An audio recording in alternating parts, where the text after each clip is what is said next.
Nak jawab call, tapi kena berhentikan kereta dulu. Zaman sekarang ni, Android Player benda yang essential.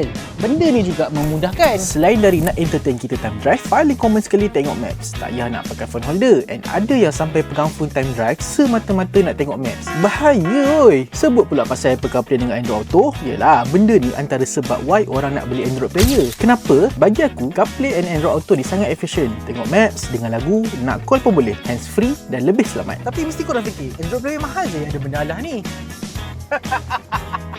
No. Meh aku nak cerita pasal satu Android Player yang sangat-sangat mampu milik ni. Matchstick Essential Series MAC3326. Skrin yang bersaizkan 10 inci, RAM 2GB dan storage 32GB menggunakan Android 14, A53 quad-core 1.5GHz processor. Zaman sekarang ni spek macam ni memang rendah, tapi kita boleh tengok smooth je skrin berjalan. Apple CarPlay dengan Android Auto? Jangan risau, ada guys. Tak semestinya kena pilih Android Player yang terlalu mahal. Yang penting, fungsi yang korang perlukan.